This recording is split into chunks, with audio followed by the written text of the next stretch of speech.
Hello everyone. तो भैया आज हम अपनी वीडियो स्टार्ट करते। तो सबसे पहले हमने जो शैम्पू की बोतल ली है, मैं वो आपको दिखा देता हूँ। ये हमने शैम्पू की बोतल ली है और हम क्या करते हैं, अपने एंड फ्रेम को 70 कर देते हैं। अब हम क्या करते हैं, एक हमने यूवी स्फीयर को ऐड कर लेते हैं, शिफ्ट ए, और फिर यूवी स्फीयर को ऐड कर लेते हैं। हमारी यूवी स्फीयर बहुत बड़ा है, बोतल बहुत छोटी है, तो हम उसको स्केल कर लेते हैं कि वो हमारी यूवी स्फीयर से बड़ी हो जाए। ये हमने बोतल को स्केल कर ली। अब हम यूवी स्फीयर को जी प्रेस करके जेड एक्सिस में ऊपर ले जाएंगे और उसको थोड़ा सा स्केल डाउन कर लेंगे और कंट्रोल ए प्रेस करके इसको ऑल ट्रांसफॉर्मेशन और फिर ओरिजिन को सेट ओरिजिन टू ज्योमेट्री। अब हम इसको क्या मॉडिफायर्स में आते हैं, इसके ऊपर हम सब डिवीजन अप्लाई करते हैं, उसकी वैल्यू हम 2 रखते हैं। फिर शेडेड स्मूथ अप्लाई कर देंगे, इस पर राइट क्लिक करके। ये हमारी बॉल है। अब हम इसमें जाते हैं अपने फिजिक्स प्रॉपर्टी में। फिजिक्स प्रॉपर्टी में सबसे पहले हम इसके ऊपर सॉफ्ट बॉडी अप्लाई करेंगे। तो हमने सॉफ्ट बॉडी अप्लाई कर दिया। गोल को हम अनचेक कर देंगे, फिर हम एज में जाएंगे और सफिशियंसी को चेक करेंगे और बेंडिंग में हम वैल्यू 5 दे देंगे। फिर उसके बाद में हम इसके कैश को चेंज करेंगे। कैश को वापस हम जितने एंड फ्रेम में 70 उतने हम फ्रेम दे देते हैं। उसके बाद में हम इसके फील्ड वेट में जाएंगे और फील्ड वेट में हम ग्रेविटी को 0 कर देते हैं। फिर हम इसमें फोर्स ऐड करते हैं। ये हमने फोर्स ऐड कर ली। फोर्स की वैल्यू हम -1 दे देते हैं। हमने फोर्स की वैल्यू -1 दे दी। अब हम इसको बॉल को सिलेक्ट करते हैं और उसको बेक करते हैं। जब तक ये बेक होता है, आप हमारे चैनल को सब्सक्राइब कर लीजिए, वीडियो को लाइक कर दीजिए और एक अपना प्यारा सा कमेंट जरूर देना कि आपको वीडियो कैसी लग रही है और आपको नई वीडियो किस टॉपिक के ऊपर चाहिए, ये भी हमें कमेंट में बता देना, जिससे हम नई वीडियो बना सके जल्दी से जल्दी। तो ये अभी हमने बॉल को बेक किया तो हमारी कुछ बाउंसिंग इस टाइप की हो रही है।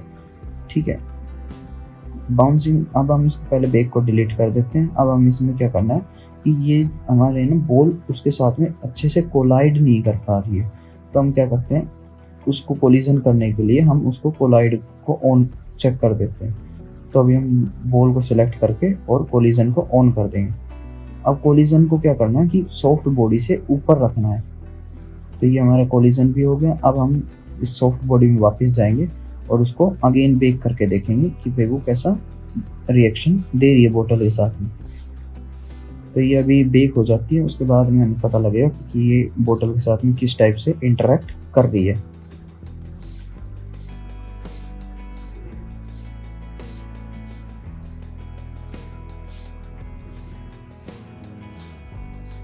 तो ये होगी भाई बेक। अब हम इसको चेक कर लेते हैं, ये इसके साथ में सही इंटरेक्ट कर रही है, बाउंसिंग सही प्रॉपरली ले रही है। अब हम क्या करते हैं, इसको हम डुप्लीकेट करके साइज छोटा करके हम इसको एडजस्ट कर लेते हैं अपनी बोतल के साइड साइड में।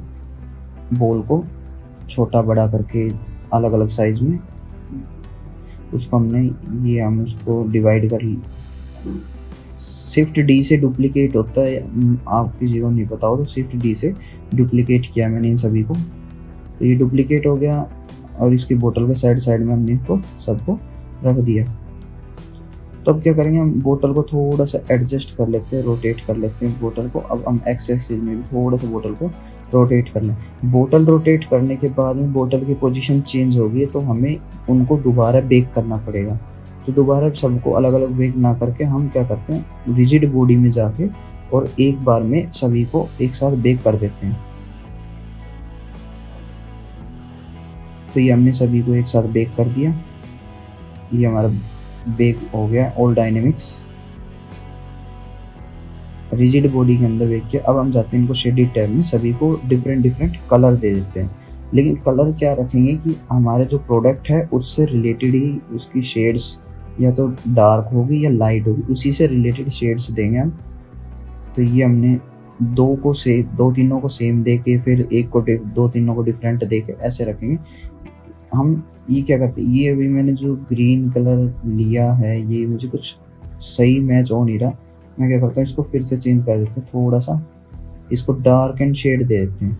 ये हमने कैन की ही जो डार्क एंड शेड है वो यूज़ कर ली। अब हम 3 और बच गए, हम उनको भी 2 को मैं बोतल की एग्जैक्ट सेम शेड देना चाहूँगा कि जिस टाइप की बोतल है सेम बिल्कुल। तो एक और बना लेते हैं और हम इसमें बोतल की सेम शेड दे देते हैं। ये बोतल की सेम शेड होगी। अब हम लेआउट में आते हैं, तो एक हमने वाइट रखा, बाकी सबको हमने शेडेड कलर दे दिया क्योंकि वो थोड़ा सा डिफरेंट दिखाई देता है। अब हम क्या करते हैं, इसमें हम कैमरा ऐड कर लेते हैं। ये हमने अपना कैमरा ऐड कर लिया। टॉप व्यू में जाते हैं और ZY एक्सिस में Y प्रेस करके कैमरे को हम पीछे ले लेते हैं। अब हम कैमरा व्यू देखेंगे, कैमरे की प्रॉपर्टीज़ में जाएंगे और उसको 100 mm का यूज़ करते हैं। अब हम वापस से उसको और पीछे करते हैं क्योंकि हमारा बहुत आगे ड्यूअल स्क्रीन स्प्लिट करके एक में हम कैमरा देख लेते हैं और एक में हम पीछे कर लेते हैं उसको कि भाई कितना हमें पीछे वो चाहिए।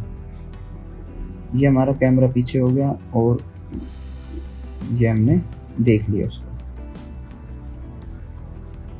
ठीक है। अब जो हमारी लाइटिंग है उसको हमें करना है।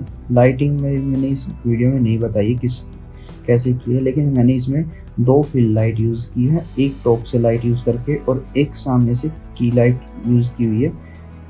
की लाइट की इंटेंसिटी मैंने 1000 रखी, बाकी सभी लाइटों की इंटेंसिटी मैंने 500 वॉट की रखी हुई है। और एक लाइट मैंने इसकी बैक में यूज़ कर रखी है, पॉइंट लाइट, जिससे इसके और बैकग्राउंड के बीच में सेपरेशन दिखाई दे रहा है। एक लाइट मैंने और ये ऐड कर ली नीचे की साइड से क्योंकि डार्कन हो रहा था ज़्यादा, तो नीचे से एक लाइट और ऐड कर ली जिससे कलर शो हो जाए बोतल का। ये कुछ इस टाइप से ये अभी हमने ऐड कर ली। कैमरे की प्रॉपर्टीज़ भी सेट हो गई है, लाइट भी सेट हो गई है। अब हमारा फाइनल काम आता है कि हम उसको रेंडर की जो प्रॉपर्टीज़ है उनको चेंज करें। तो भाई अब हम रेंडर की प्रॉपर्टीज़ में जाते हैं और उनको चेंज करेंगे। तो रेंडर प्रॉपर्टीज़ में आए, उसको साइकिल में चेंज करेंगे सबसे पहले, तो फिर सपोर्ट को सपोर्ट में रखेंगे और उस CPU को GPU में कन्वर्ट करेंगे और रेंडर सैंपल देंगे हम 300 और नॉइज़ दे रहे हैं 0.1 और मोशन ब्लर को ऑन कर देंगे। अब हमारे पास इसमें किसी भी चीज़ की हमें वो नहीं रही नीड चेंज करने की। अब जो हमारा रेजोल्यूशन है मैं उसको HD प्रीफर करता हूँ और 30 FPS पे हम इसको आउटपुट जहाँ निकालना है वहाँ फाइल की लोकेशन दे देते हैं। होपफुली आपको वीडियो समझ आ गई होगी कि ये चीज़ बनानी कैसे है। और अब हमारा लास्ट प्रोसेस रह रहा है कि हम इसको आउटपुट निकालना है। अब हम इसके कंप्रेशन को 0 कर देते हैं और हम रेंडर पर क्लिक कर देते हैं।